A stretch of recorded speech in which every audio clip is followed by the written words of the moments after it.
The past few weeks have been an emotional whirlwind for my mother and me. My father passed away unexpectedly, and the grief was overwhelming. But it wasn't just the loss that shook us, it was what came to light afterward, something I could never have anticipated. A few weeks ago, my father, at the age of 54, passed away from a sudden heart attack. No one saw it coming. One moment, he was here, and the next, he was gone. That's how life works sometimes, unexpected, jarring, and cruel. My mother, at 52, and I, 26, have been struggling to pick up the pieces, managing his affairs, sorting through the wreckage of his life. But what we uncovered, what we never expected, is still haunting me. We discovered, far too late, that my father had been living a double life. A secret, hidden for years, came crashing down. He'd been having an affair for a decade. And not just with anyone. The woman he'd been seeing was Alice, my mother's best friend from college. When Alice finally came forward, it was after my father's funeral. She confessed to my mother that she'd been in a relationship with my dad for the past 10 years. At first, we didn't believe her. How could we? It seemed impossible. But then, Alice pulled out evidence, pictures, emails, even conversations that only my father could have had. She spoke of a burner phone he used to contact her, a detail that only someone who truly knew him could have known. Alice and my mother had been friends since college. Sure, they weren't close after graduation, but they'd still kept in touch, meeting up a few times a year. One such meeting happened at a party, years ago, where Alice and her husband ran into my parents. It was then that my father and Alice's affair began, secret, hidden, and now exposed in the most painful way possible. For years, my mother had trusted him, loved him, believing he was devoted to her. She had no reason to suspect otherwise. And now, this betrayal, on top of losing him, was too much to bear.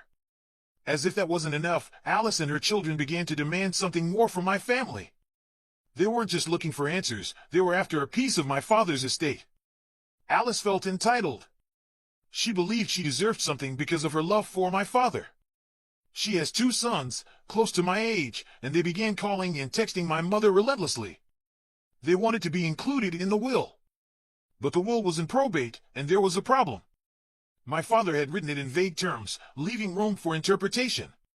Alice was determined to challenge it, and she knew how to manipulate the situation.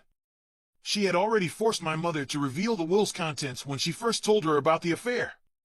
And my mother, grief-stricken and desperate, couldn't say no. She felt pity for Alice, this woman who had ruined her marriage, and was too vulnerable to resist. To make matters worse, Alice's own life was a mess. Her husband, once a kind man, had been diagnosed with early-onset dementia, and Alice had been his primary caretaker for years. She was living in a constant state of stress, juggling her job and her responsibilities at home. And somehow, she was able to turn all that into an excuse to demand more from my mother. I hate to say this, but my mother has never been the most emotionally stable person. She's always been fragile, and this situation has pushed her even further over the edge. I've tried to be strong for her, but sometimes I feel like I'm the only one holding everything together. When Alice pressed her for the will's details, my mother almost caved in. She felt sorry for Alice, even though Alice had been the one betraying her. She nearly agreed to share everything, with her. But thank God, she told me. I stepped in and put an end to it. There was no way I was going to let Alice and her children take what was rightfully mine and my mother's. My father might have been unfaithful, but that didn't mean Alice was entitled to his estate. It was ours, and that was final. I made my mother cut ties with Alice. Block her. Shut her out. But Alice didn't give up. She and her children started harassing me online instead. And let me tell you, I wasn't going to back down. They tried to threaten me, claiming they would expose my father's affair, bring shame to our family, ruin the reputation he had built. They said we'd lose everything, our family's name, my father's business. They said the only way out was for us to agree to split the inheritance with them. I wasn't going to be bullied into submission. No matter how much they tried to scare me, I refused to budge. But my mother, she was wavering. She didn't want to fight. She wanted peace, even if it meant giving in to Alice's demands. She begged me to agree, to settle, to take the easy way out. Then, in one of the worst conversations I had with Alice's son, he threatened me directly. He said if I didn't agree to their terms, he would expose us for everything we were, accusing us of fraud. I was furious. I told him the truth. His mother was the real cheater, and if he wanted to go down that road, I'd make sure he and his family paid the price. But the truth didn't matter. They were using the affair as leverage, playing on our fears. The worst part? My mother, lost in her grief and confusion, was almost ready to accept it. And that's when I realized I couldn't let her make this mistake. Even though it would devastate Alice's marriage, it would hurt us far more. The weight of the situation wasn't lost on me, my father's reputation, his business, his name, all on the line. And he wasn't here to defend himself anymore. It would be in our best interest, my mother insisted, to just let it go, to give Alice what she wanted and avoid further drama. She didn't want to fight. She didn't want more tension with Alice, especially after all that had happened. She felt sorry for her. After all, Alice's husband was sick. He was deteriorating, and Alice was struggling to cope with the possibility of losing him. My mother begged me to just split everything, to sweep the entire ordeal under the carpet and move on. The truth didn't matter anymore. What mattered was avoiding the fallout. I was fighting a battle on my own, my mother so willing to roll over, to let Alice and her kids walk all over us simply because of Alice's situation. But I couldn't let it slide. I knew something had to be done. So, without my mother's knowledge, I started digging. I had to find something, anything, to turn the tide in my favor. I couldn't let Alice win without a fight, no matter how messy it got. I trailed Alice for a week, hoping to catch her doing something that would give me the leverage I needed. She was too distracted to notice me, too absent-minded. She spent her days at home, apparently caring for her husband. But in the evening? That's when she would disappear. Every evening, she'd leave her house, go for a walk, run errands. But it was her visit to the coffee shop that really piqued my curiosity. Every night, she'd go to that same place, spending hours inside, and I couldn't shake the feeling that something wasn't right. I watched her for days, too cautious to approach the coffee shop. The windows were too tinted, too unclear. I couldn't see what she was doing inside. But my gut told me there was more to it than just a routine coffee break. Finally, I decided to confront the barista. I wasn't making any progress by simply observing. So, one day, after Alice left the shop, I walked in and struck up a conversation. The barista was surprisingly friendly, and after a few minutes of casual chatter, I asked about Alice. I knew it was strange, but I needed answers. The barista didn't flinch. She told me Alice had been a regular for over a year. Same routine, same order every time. But then she mentioned something that made my blood run cold. Alice always waited for her boyfriend. The second she said that word, boyfriend, I knew. I knew my instinct had been right. Alice had been cheating again. She'd been with my father, but clearly that wasn't the only affair she had. Who needs 3 hours to drink coffee alone? The barista continued, telling me how, once Alice's boyfriend arrived, always 10 minutes after Alice, she and the man would slip out through a side exit. Alice would return hours later, leaving through the main door. It made sense now. All this time, I'd been parked on the opposite side of the building, unable to see Alice's escape through the side door. But now, I had the truth. Armed with this new information, I parked my car where I could see that side exit and waited. And there it was, proof. Alice walked out, hand in hand with another man. They were laughing, clearly enjoying their time together. I snapped photos, got a video of Alice receiving a peck on the cheek. My heart raced. I had the smoking gun. The evidence was undeniable. I didn't waste any more time. No consulting my mother, no second guessing. I made the post. I wasn't going to let Alice and her kids harass me any longer. I didn't care about protecting my father's image anymore. He had failed us all. I was ready to reveal the truth. In my post, I exposed Alice for what she truly was. Not only had she been cheating on her sick husband with my father, but she had been seeing another man, too. She had the audacity to act like she was entitled to my father's estate, claiming that she loved him, when it was clear she was only after the money. She didn't care about my father.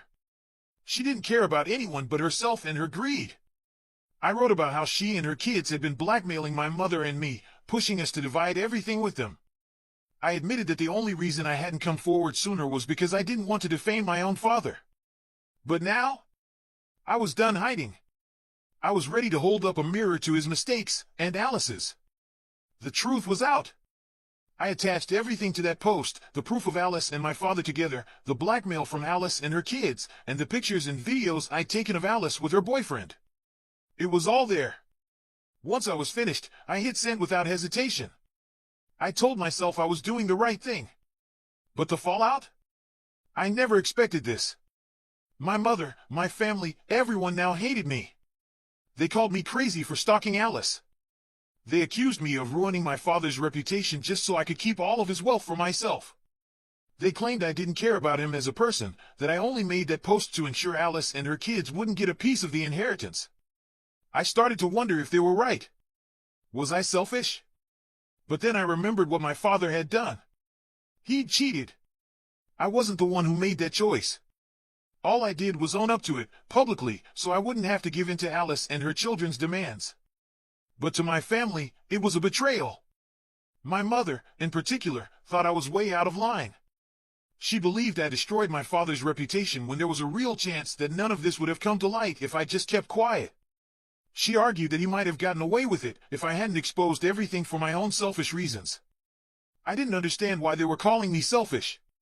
If anyone was selfish, it was my father. He'd kept a secret like this from us for a decade. How could I be expected to cover up for him now? How could they still defend him after everything? If my father had any respect for us, for my mother, he would never have cheated in the first place. But instead of owning up to his mistakes, I was left to pick up the pieces. I had lost my trust in him long ago, but I wasn't about to let Alice's lies rob me of my inheritance, too. I tried to explain to everyone that exposing my father wasn't about hurting his reputation, it was about protecting what was ours. My mother, she didn't understand. She didn't want to talk to me anymore. It was like I had become a stranger to her. I was trying to protect us, but she thought I was the villain. She was mad, blaming me for everything, saying I'd ruined my father's legacy. She didn't see it the way I did. I wasn't trying to defame him, he had done that all on his own. It didn't matter, though. No one was listening. Everyone believed I had gone too far. My mother's family, my father's, they were all turning their backs on me. They thought I had wrecked everything for selfish reasons. But I couldn't let Alice and her kids walk all over us just because we were too scared to face the truth. I thought about it again. Alice, her kids, they weren't innocent in this. They had planned to extort us, to take advantage of my father's death, trying to twist the truth to get more money. If I hadn't exposed everything, they would have continued pushing, using his affair as leverage. No, it was better this way. Coming clean was the right choice. There was no point in protecting my father when he was gone. What would have been the point? He wasn't here to face the consequences, but my mother and I still had to live with the fallout. We shouldn't have to bear that burden. But no one saw it that way. I was alone, questioning my choices. I thought I'd done the right thing, but now I wasn't so sure. It didn't feel like I was protecting my inheritance anymore, it felt like I was fighting for my dignity. Alice had deleted her social media, her kids stopped bothering us, but instead of gratitude, all I got was blame. 2 weeks had passed, and my mother still refused to speak to me. I had tried. I had tried to explain my side, to make her see why I did what I did. But all she saw was her ruined vision of what family should be. She said I had destroyed everything, my father's reputation, her peace, and even her relationship with me. The last time I called her, I could feel the anger seeping through the phone. She told me she didn't want to speak to me again, not unless I was apologizing. The words cut deeper than I could have imagined. I had tried to explain myself, to make her see that I was trying to protect both of us, but she wouldn't listen. She said I wasn't capable of looking after myself, that I had no business trying to protect her. When I pressed her, she said something that completely floored me. The family was planning to exclude me from the will. They didn't think I deserved it anymore. Not after everything I'd done. I couldn't believe it.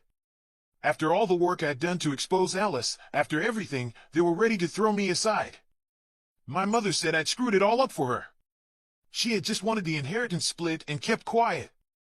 She had never wanted this mess, but I'd insisted on doing things my way. Now, we were surrounded by enemies, my father's family, Alice's family, all of them against me. They were all standing in the way of what was rightfully mine. It wasn't fair. It felt like I was fighting a battle alone, but no one cared. My father's family wasn't going to look out for us. They had already made that clear. They only cared about their reputation, their legacy.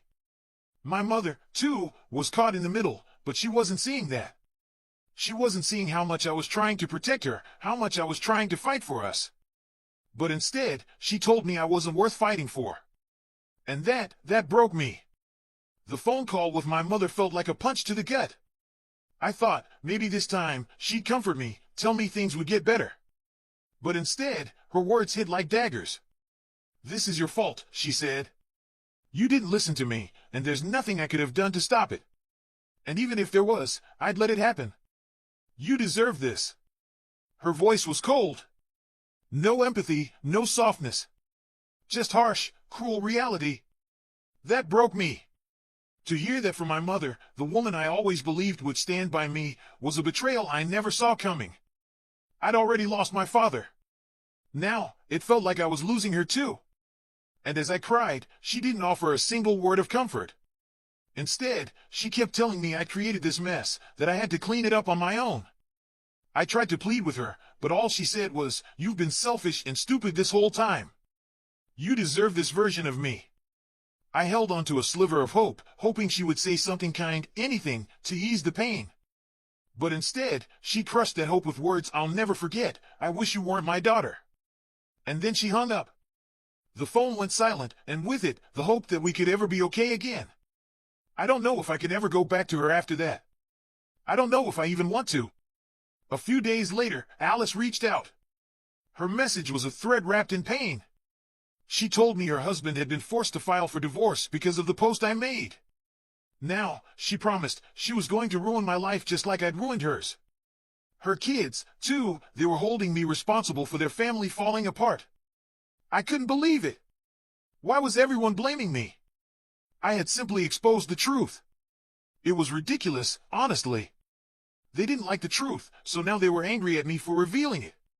You can't be a bad person and then get mad when someone calls you out for it. That's not how the world works, and it sure as hell isn't how my world works. They could blame me all they wanted, but it didn't change the facts. And it wasn't going to stop me from speaking the truth. For a long time, I worried about what others thought of me. But now, I didn't care anymore. The truth was ugly, it was unwanted, but that was their problem, not mine. People would always have a problem with me speaking out because the truth is never easy to swallow. Whether it was my mother or my father's family, I wasn't going to waste another minute trying to make them understand. I hadn't heard from my mother since that last call, and honestly, I hoped I never would. She had been awful to me. Instead of mourning the loss of my father together, she turned against me, siding with his memory over me. I could understand her grief, but it didn't excuse the way she treated me. I was upset, too, about everything that had happened. But instead of standing by me, she tried to protect my father's flaws. Even though he was gone, she clung to the idea that his memory should remain untarnished. It was disgraceful and, frankly, sad. She thought his passing absolved him of everything, but I couldn't forgive him for what he did. Maybe she could. But she didn't have the right to tell me I had to. And now? I was ready to fight. I knew I was on my own. I'd always been on my own. So whatever came next, I was prepared. It's official now. Both my father's side of the family and Alice are contesting the will. But I wasn't worried. I knew my worth. I knew what I deserved. And my father's lawyer was on my side. He's known me since I was a child, and if he thought I was doing the right thing, then I trusted that I was. He assured me they didn't have much of a case. All I'd done was expose the truth about my father's affair, and that was only because Alice and her kids were blackmailing us for half of the inheritance. If I hadn't stepped up, they would have taken everything. That was all they had, nothing to stand on but a few empty threats. And my father's lawyer promised me he'd fight for me, that he'd pull out all the stops to make sure my rights were protected. I could feel he was serious, and that gave me a sliver of hope. At least someone had my back. My mother? Still not talking to me. According to my father's lawyer, she had also cut ties with his family. She wanted nothing to do with them either. She'd shut herself off from everyone. I wasn't sure whether I should be worried for her. She was struggling, grieving everything all at once. I had mentioned before that my mother wasn't exactly emotionally stable, and I considered stepping back from the fight to check on her. But then I heard she'd moved out of the house, packed up everything, and was living with her sister now. So I guess it wasn't necessary for me to worry. Still, I miss her. I miss the woman who was my mother, the woman I believed would always be there for me. I wish she could see that I wasn't the enemy. I was just trying to protect us. But right now, it's probably not the time to reach out. She's still caught up in her grief, and I know that's making her say and do things she doesn't mean. Maybe one day she'll realize that I always had our best interests at heart. Maybe one day we'll be able to talk. I hope so. Because, honestly, I can't bear the thought of losing her. I only have one parent left, and as much as I've tried to move on from the pain, I would give anything to have her back in my life.